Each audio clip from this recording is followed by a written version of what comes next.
Okay, Ian had something come up. He's our field day chairman, but he had to kind of bail out, and he just reached over and tagged John Kludt, who of course will never say no when you ask him. So thank you, John. I mean, really appreciate you doing that. So John's going to take over and talk about field day. That is our program for tonight, is field day. Thank you, John. Just can't get away from field day. No, I just can't escape it. If you're gonna speak, I will tell you these slides are going to be a bit of an adventure for me as well. No, Ian unfortunately has a sick mother, and he's up with her. And when do we expect him back for field day, or is it just kind of unknown at the present point? Right now, it's looking very, very slim that he'll be here for field day. Okay, so probably for field day, I will be the acting field day chairman, and if Ian shows up, it will be a very pleasant surprise for me in particular. So let's go. If you're going to be speaking tonight, because what he set up is running through a number of different speakers. If you could just kind of come over to this area here so we don't spend a lot of time with people having to get up and get down. Certainly there are a number of ways to play radio. As Ian likes to say, field day is not a contest. I always have to add that it's not a contest with a very elaborate scoring system. So it's kind of a, go figure. I think what that says is field day can be whatever you want it to be. Are all of you familiar with the term field day? Have you ever been on a field day? Or is it something that... How many have not? Yeah. Yes. How many of you have not been on field day? Okay, field day is probably the largest U.S. event every year that's sponsored by the ARRL. It's a time to take our radios, our antennas, and go to a public place and to demonstrate to the crowd, to the general public, what amateur radio can do. It's also a time when we try to hone our communication skills to become as efficient as we can in the use of the radio. I think that's a little bit of the contest aspect of this. It's really learning how to efficiently use things. There are lots and lots of things that are involved. There are antennas. There are some people do field day using QRP. The most common modes used are single sideband, CW, and digital. We'll have a satellite station there. The Aries folks will be there demonstrating message handling.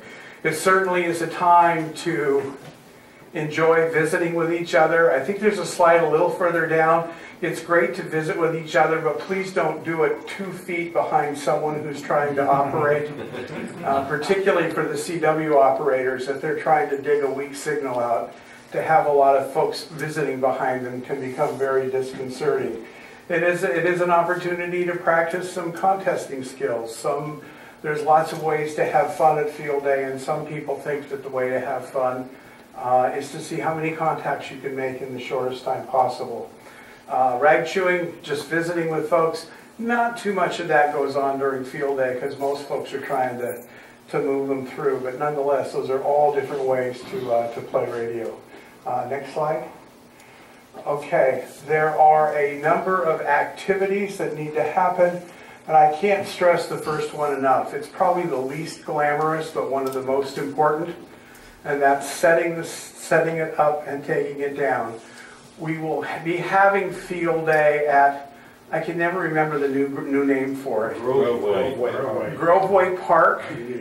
Community Park. For those of you who've been around a while, that's the Water Park extension to those of us who've been here a while. It's a Roswell Park. Place, right? Same place, same park, it's just got a different name, and why they chose to name it that, we'll let the City Council decide. But setup and takedown are really important. Generally we have good help for setup. We'll start setting up on Friday. We'll finish Friday at 9 a.m., 8 a.m., 8 or 9. We'll finish taking down, setting up on Saturday morning. Field day itself actually starts at 2 o'clock local time. The rub is always takedown on Sunday. Generally, the folks that are there were probably there all night. They're very tired. It's very hot. And if your only contribution to field day can be coming about 2 o'clock on Sunday to help us take down the antennas, we basically need to be out of the park by 4 because it is a popular park. So we've got 2 hours between the end of field day and leaving to get all our gear packed up and get out of the park. Pavel and Daryl are going to be responsible for that. Anything that y'all want to say? Thank you. Yes. Thank you for doing that. We need help. We need help. Operations, there are a number of stations. I think there's slides for all of these that we'll get into. Nathan is handling the phone station. Pavel is CW. I'm doing 6 meters. Daryl and Lori are doing the satellite station. And Mark, KK4FOF, is doing the GOTA station. GOTA, for those of you who are new, stands for Get on the Air. If you were never licensed and you want to get on the air, if you have been licensed within the last year, or if you are generally inactive, which we interpret to say you haven't really done any HF activity, any 80 through 10 meter activity in the last 2 to 3 years, you're welcome to come to the GOTA station. It's a great place to get your spurs wet and learn how to do it. The Aries group will be there. Their job is to handle message traffic. I said it's an elaborate scoring system. Again, for those of you who are not familiar, it's 1 point for every phone QSO and 2 points for every CW QSO. And then there are a whole host of bonus points that can be obtained. 2 years ago at 3A, we were the only club at 3A that got all the bonus points that were possible. Which I think was a real major accomplishment. At Aries, which means their job is to copy messages from the ARRL and then to send messages on behalf of the club to the section manager and work things along. Greeters and talk-in, we do need someone to help with talk-in. Ian was going to do that, but with the recent change in events, if someone would be willing to particularly on Saturday when things start up, get a hold of me. We probably would use the 4-7 repeater just to tell people how to get to the park in case their GPS doesn't know the new name for the park. Food is being handled by Lynn again. She always gives us a great spread. Do you have a slide in there later on? Okay, so we'll let her speak to that slide. Tim is going to handle safety. He's standing over at the side over there. This is a new bonus point category, but it actually is very useful. We did have one person go to the hospital 2 years ago, didn't drink enough water when it was hot. And so one of the things that Tim will be talking about and he will be doing is running around playing drill sergeant, making sure you drink water, and if he asks you to drink water, please drink the water. It's a lot better than a ride to the hospital in an ambulance. Education and merit badge, John, we have always had the Boy Scouts there, and social media. Generally, Jeff and Bill handle that. We have a presence on Facebook, we have our website, and I believe we also have some Twitter. The primary two we're looking though are at Facebook and the website, and Facebook in particular is another one that's good for bonus points. So, field day etiquette. There are going to be lots of visitors there. Again, we've led the nation in visitors for the last several years. If we didn't lead them, we got beat by a club in California by 2 or 3 visitors. So it's really important. Be an amateur radio ambassador. Talk about the fun, the magic, and the service to the public. We really need to demonstrate that to the public, and that's what our folks are doing. As I said, eyeball QSOs are great, but not right behind the operators. And then there are 2 terms. There's running and search and pounce. Who isn't familiar with running or search and pounce?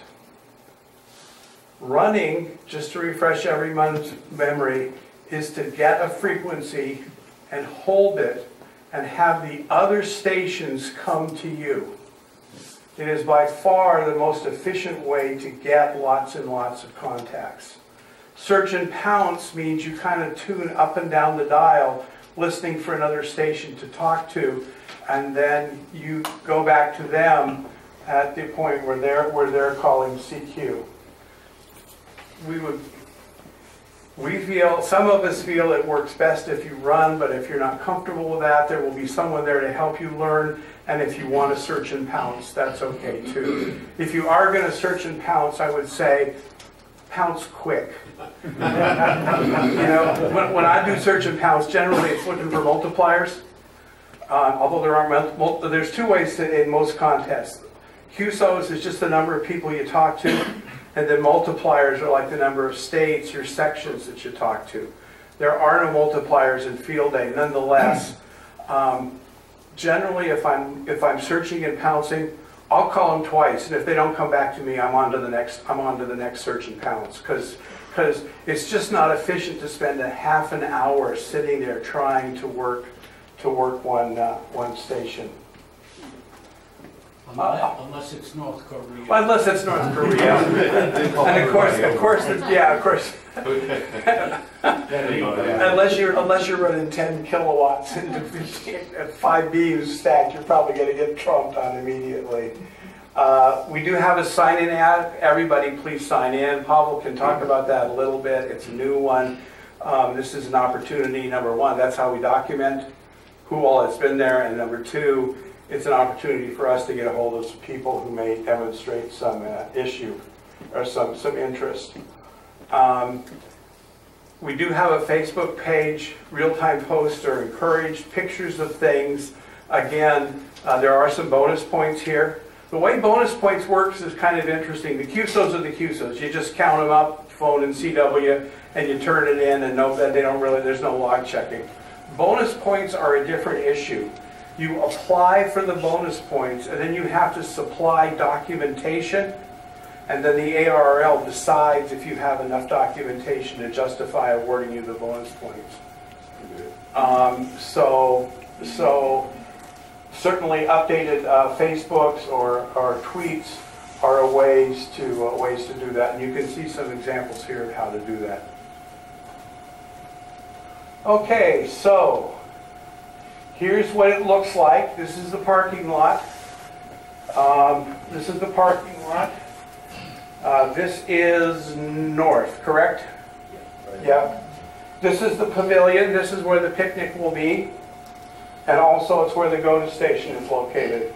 We kind of take this area over for satellite HF in 6 meters.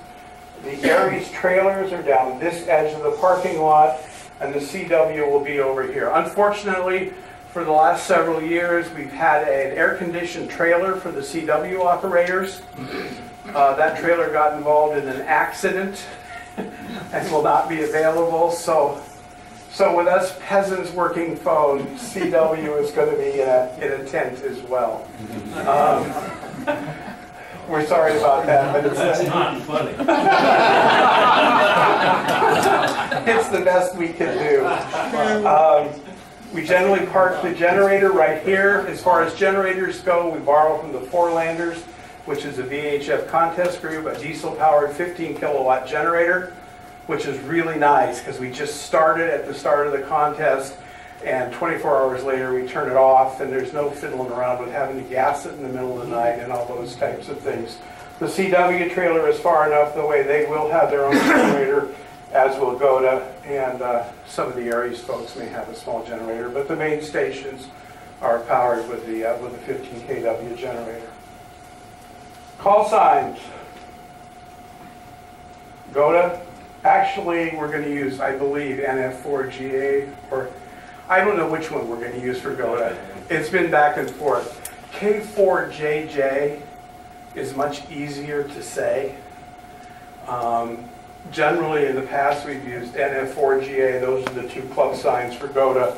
We'll have this clarified by the time we get there on Saturday. The main station, N4O, N40 for our 40th anniversary.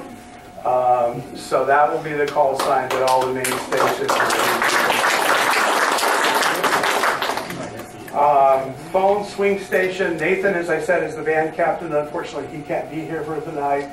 The idea is there's one station that uses phone, and another station that is available for phone or CW or with Neil's help, a little bit of digital. It's operator's choice. We have a very fancy system that allows 2 radios to share the same beam as long as they're not on the same band. So we'll be using a beam, and then we'll have an 80 meter, we put up a loop, an 80 meter loop, and we put up 2 40 meter dipoles kind of at angles to each other for the phone station. Swing station, as I said, operator's choice. You need to watch a little bit. What we can't do is have 2 signals of the same mode on the same band at the same time. That would be a violation of the rules. But if you want to work CW and Pavel's group is on 40, go to 80 or go to 20 and give CW a crack. There are still slots for operators, and I would contact Nathan at the address there if you're interested in operating either the phone or the swing stations. Pavel, you want to talk a little bit about CW? Come on up this way. Don't stand under the microphone.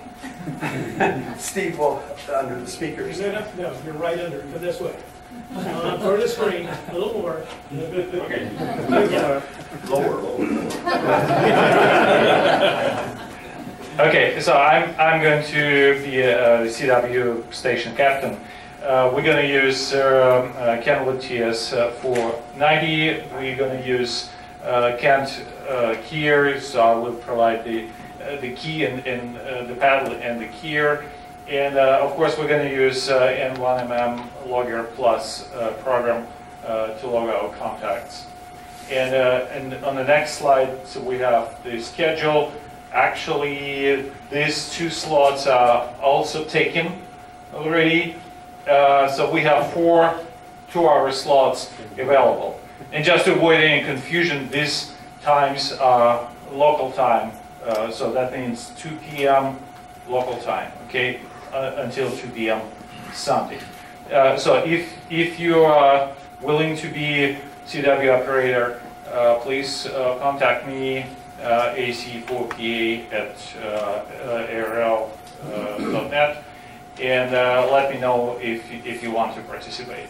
So we have from 10 to midnight on Saturday, and from 8 till the end of field day on Sunday. So everybody's welcome.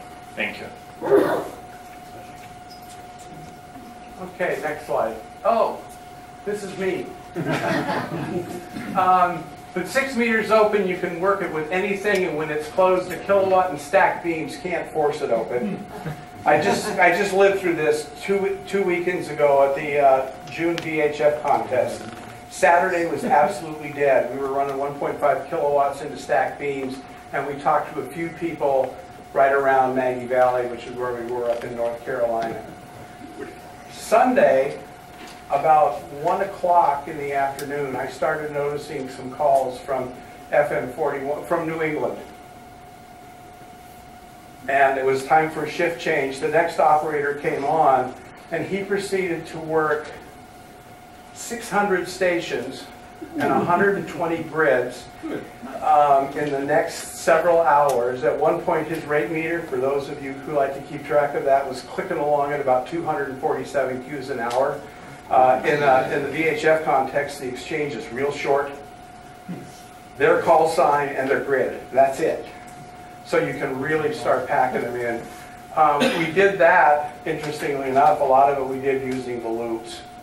Because again, when 6 meters is open, it just doesn't, you can work them with anything. So the station equipment for 6 meters will be a Flex 6500 and the Maestro. I am going to use the stacked loops. I'm probably not going to do the 4-element beam now that I have this other additional duty as assigned. That's just a little bit more than I want to mess with. So I think with the stacked loops, we used them last year to great effect. There was an opening, and we had a beam in the loops. We ended up working Bermuda, and then we looked up and realized that we hadn't switched to the beam. We were still on the loops, and we were talking to Bermuda. So you know, it all works. So there are lots of slots open for 6 meters. I'm a little hesitant to lock people into specific slots, because again, if it's closed, you can sit there and call CQ for hours and nothing happens. But if it's open and you want to stop by, I'm more than happy to put you on the station and let you take a shot at it. We might, during the night, try working a little JT65 and some MSK. Again, from the experience 2 weekends ago, on 2 meters we went to JT65, and our best contact was North Dakota on 2 meters with JT65. So it's a very powerful digital mode. Daryl, Lori.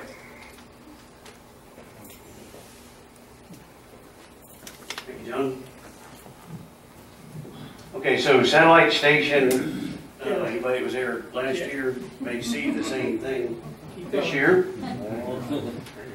Don't get down, just get toward the middle. Okay, Great. so we've got circular polarized beams, and we can switch left hand, right hand. Circular polarization, one for 2 meters, one for 70 centimeters. That covers almost all the satellites that are out there right now. Does cover all of them that we're going to be concerned with. We have preamps, advanced receiver research, mass-mounted preamps for 2 meter and 70 centimeter. An alpha SPID rotator as L rotator on the top of that mast, and this is the Narfel portable tower trailer right here that will have all this mounted on. Be using TS2000 for the transmit radio and an SDR play for the receive radio, and that allows us to see the entire bandpass of any given satellite. And we can see if there's traffic there and go pounce on them if we see anything. ZAP-PC32 will be the software that controls the satellite, the rotator, as well as tuning both radios, the SDR play and the Kenwood, and of course taking care of the Doppler control. If I can, how many of you have worked satellites before, familiar with what's going on? A few of you. On ZAP-PC32, this blue circle is called the footprint, and you can talk to anybody inside that blue circle. If you will, think of a satellite as a crossband repeater, hundreds of miles in the sky. It's still a line of sight contact, but that's the contact area that'll work. As opposed to 6 meters where I have to worry about when the band's going to open and if the band's going to open. I don't know, do you have a slide of the passes? You can calculate based upon orbital physics when the next satellite is coming over the horizon and when it will disappear. A pass lasts for almost all of them about 10 minutes.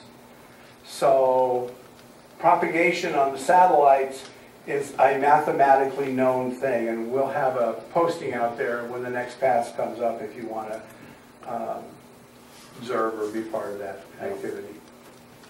Yeah, so if you come up and see us working them and you look at that footprint, you can see where we might be able to talk to. I talked to a guy up here north of Nome, Alaska one time, and we had to make a schedule to do it. There was about a 45-second, 60-second window to do it. But that was almost 4,000 miles. And it did the same thing with a guy over in the Azores, right over here. So it's a lot of fun. Come by and watch us operate, and you should get a chance to operate as well, as long as things are going well. We'd like anybody that wants to operate satellite, come give it a shot.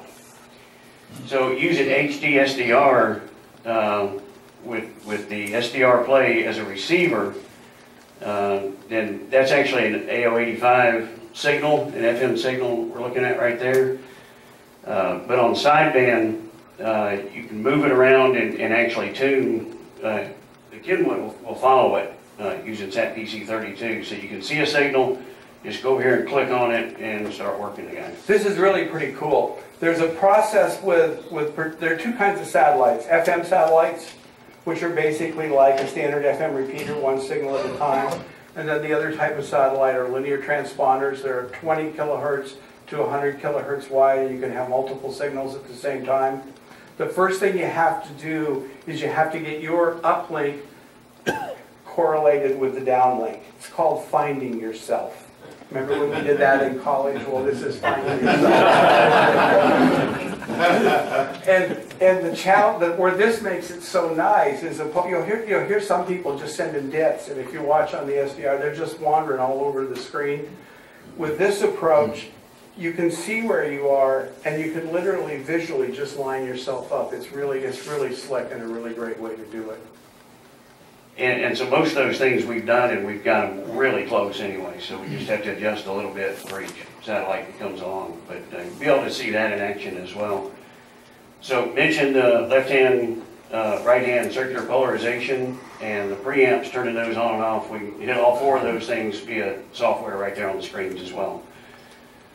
So there's 9 sideband, John just described it, 9 sideband and 3 FM satellites currently operational. There's some more they just tossed out of the ISS the other day. Yeah, The Chinese just launched 2 more. They're probably not. Just a plug for satellites. If you're kind of blue that there aren't any sunspots and propagation on HF isn't so hot, this is a great time to work satellites. That's 12 plus 2 more is 14 plus AMSAT is going to put up 4. That's 16 satellites. Almost any time of day, there's somebody for you to talk to up there. Yeah, so I haven't looked at all the propagation lists yet, or the passes yet, but there's going to be a satellite going most times. So come by, at least watch us operate, and try to take your hand at it as well. Thanks. For those of you who are CW ops, this is a good CW challenge, because not only do you have to work everything else, you've got to contend with Doppler shift. The frequency is constantly changing, which can make it a little bit interesting. The GOTA station, Mark can't be here tonight, KK4FOF. I think I described a little bit. It stands for Get on the Air, providing an introduction and operating experience.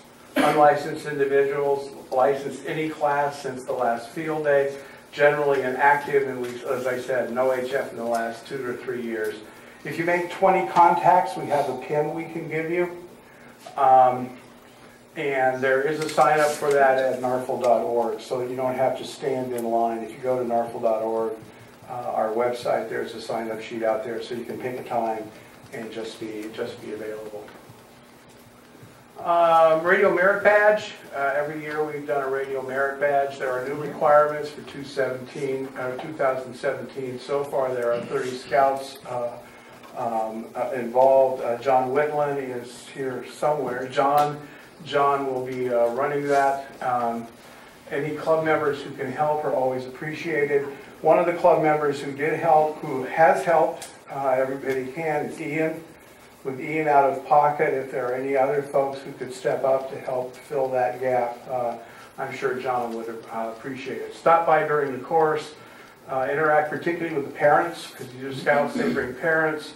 You can help answering questions and worksheets. You can show them hardware and operating procedures, and they really need to make some contacts during field day. One of the things we've asked of particularly the phone band captains is to have their systems up and running, if at all possible, by noon, so that when the scouts are ready for that part of things, we have some radios to send them to. The other advantage of having your radios on the air by noon is you can, remember I talked about running? You can stake out your frequency 2 hours before field day starts, and you can fend off all invaders. John, anything you want to add?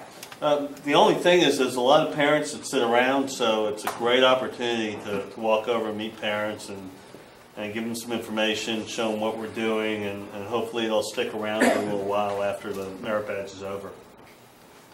Okay, next slide. As I said, Aries Grant, you want to speak to this?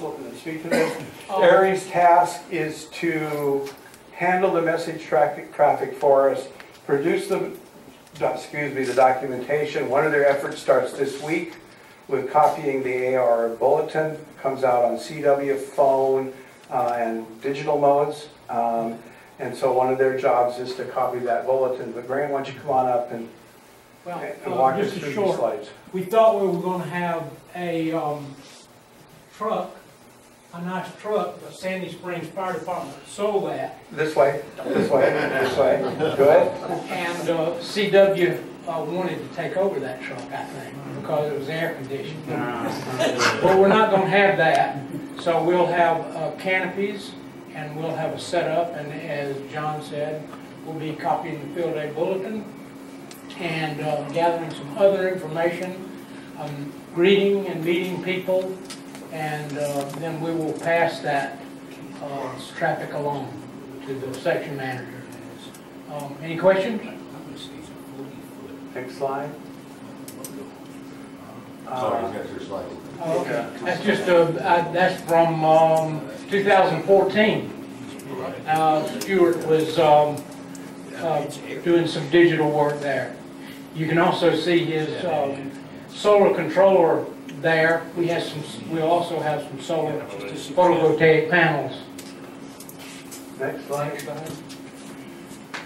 That's a Go kit that we use for our simulated emergency test. You can see laptop, the signal link, and the radio, and an antenna there. Next slide. That's it. That's it. The picnic, Lynn. This is always one of the highlights. Food.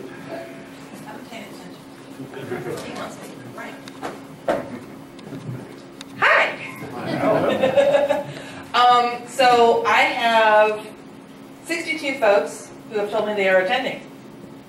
And I only see a few of the folks in this room who have told me that they are attending. If you're planning on attending our wonderful picnic, please let me know in the back of the room. If you need to get out of here and get things done and can't wait, please send an email to fdfood@narfel.org. There, yes. Thank you. And let me know how many's coming, and if you're going to bring in a side dish or a dessert. I will let you know because this is the 40th birthday of our fair club. There will be a special dessert for the club. There will be a special dessert to celebrate the birthday. And so I'm really looking for folks to bring some side dishes. And the reason why I ask, what are you bringing is so that we don't get 5 different kinds of baked beans, 4 different kinds of potato salad and things like that. Things that I've learned in the past that can work. If you're going to bring something that's a little fragile in the heat, please bring something to store it in and keep it cold, because I don't have that capability. And also, since I now hear that we will be not having folks in AC, we will have plenty of water and drinks, sports drinks for those who are working the stations and things like that. So we will keep you guys very hydrated while we're there. Okay. So next slide. Oh, you had. Yeah, what's your deadline for getting people to get the information to you? Please give it to me now. If you have one of those little great smartphones, you can go ahead and send me the email, or you can see me after the meeting. But I need it tonight because my food committee person is going to go order the barbecue from Spice Right tomorrow.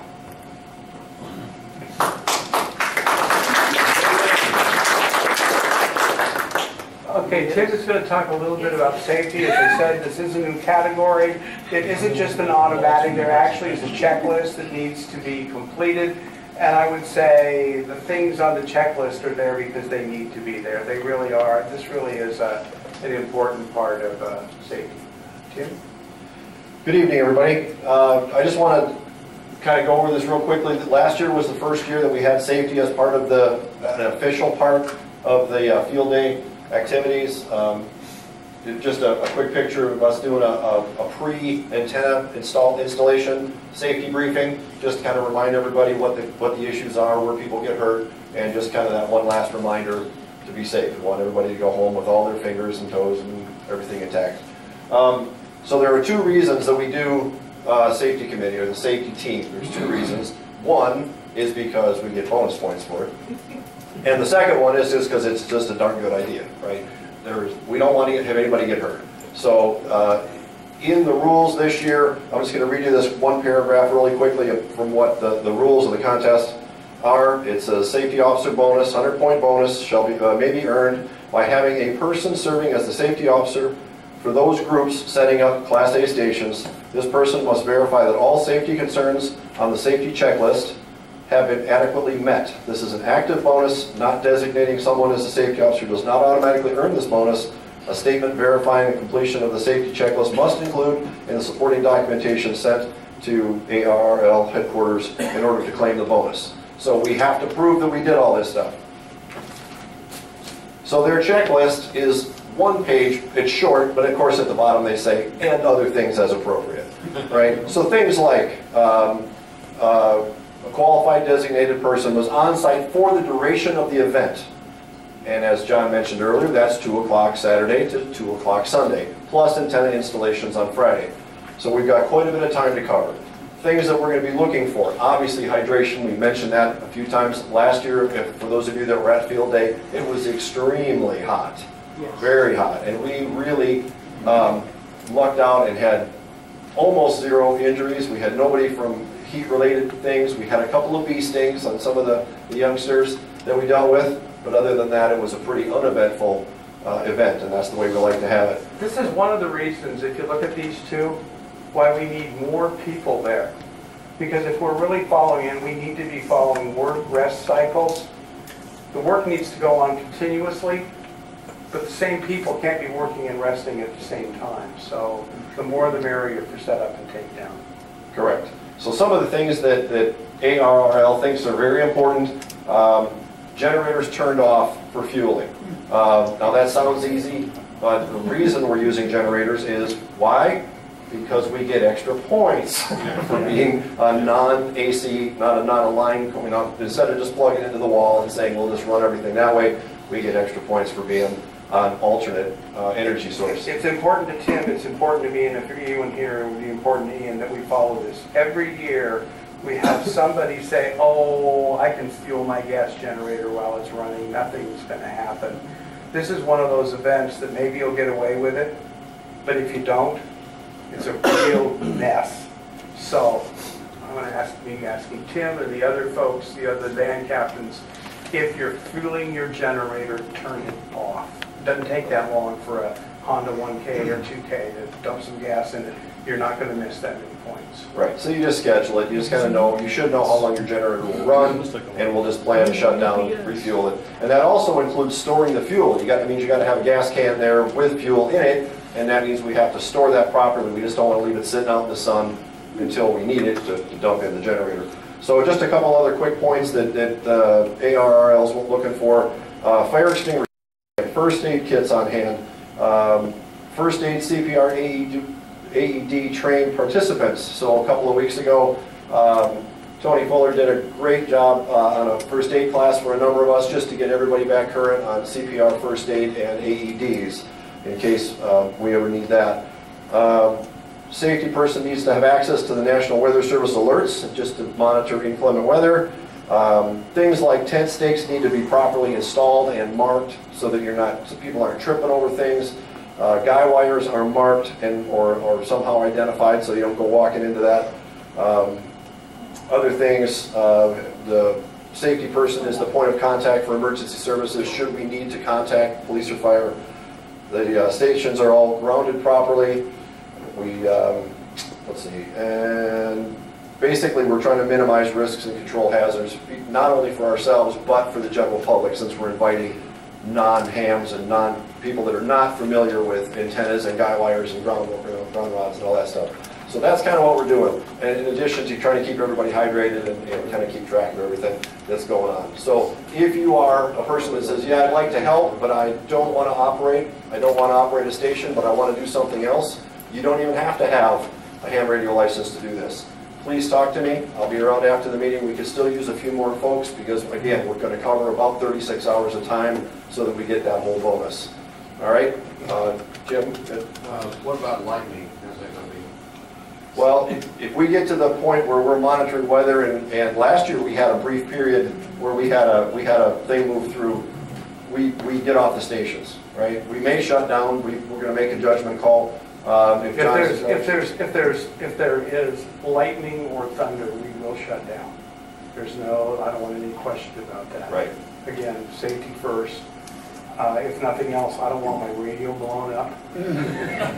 So if there is thunder or lightning, we will shut down until the storm is passed. Right, and we can get people under position of safety and all that, and then once that blows over, we can go again. Darryl? So the designated safety guy is on site for the duration of the event. So if you need to leave, are you going to assign somebody else and make sure that we all know who that is? That's why I need help, because I can't be there for 36 hours straight. So, I mean, I will try, but that, okay, safety and duty cycle, work duty cycles applies to me as well. So I'm not going to be in 15-minute increments, but I'll probably be in 6-hour increments or more, 8-hour increments. So I do need, I've got some people that have said they would help, but I could always use a few more, and it's not bad to have 2 people overnight, just because, right? Someone nods off, it's just great to have somebody else there. So just doesn't take a whole lot of people, but a handful would be great just to keep everything running smoothly. Any other questions before we, Tony? Are you going to be monitoring 706 in case they need you? We can monitor the Rousel water tower repeater. We can do that. We'll probably have a designated frequency, so if anybody needs us, they don't have to look for us. They can just pick up a handheld and holler. Exactly.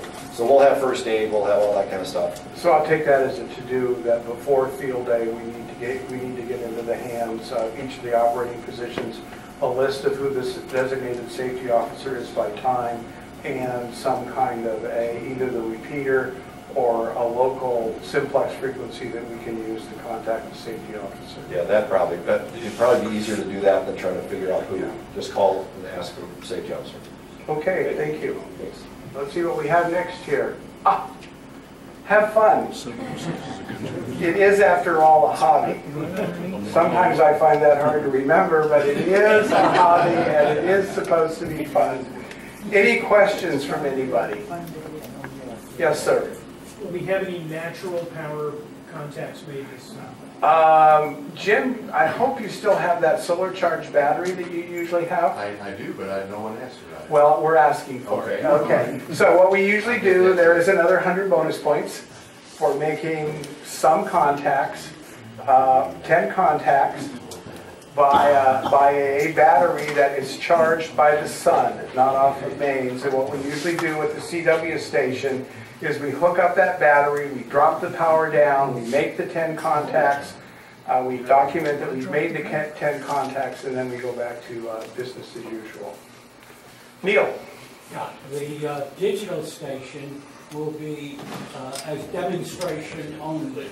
It will not actually be part of field day for points, and it will have a different call to eliminate confusion, and it will be on availability at the swing station. Okay, very good. So if you haven't seen PSK, which is what I presume you're going to be using. PSK and RIDI. And RIDI. PSK is one of the newer digital modes for those of you who are new hams. It comes in a number of flavors. When I talked to the league, they said that PSK 6, normally people run PSK 31. The league's feeling, the American Radio Relay League's feeling, is that PSK 63 has about the same throughput as RIDI. And RIDI is radio teletype. You know, that's been around for a long time. It's a little bit faster. The other thing that makes it faster is the messages are briefer. But for those of you who want to work it, there is no reason that a PSK message cannot be the same message you would normally use on RIDI. During field day is probably not a good time to run your brag file, which is for those of you who never worked PSK 31. It's a file that says my name is John and I live in Johns Creek and my radio is and my antenna is. Probably not appropriate for a field day content. Okay, very good. Yes? John, my name is Steve. I'm WB4CB. I'm the bonus point gatherer and repositor, keeping everything. So I'll probably be seeing a lot of you throughout the weekend and everything like that, and finding out and collecting messages and all sorts of other things on that. so that we've got it, we get our bonus points.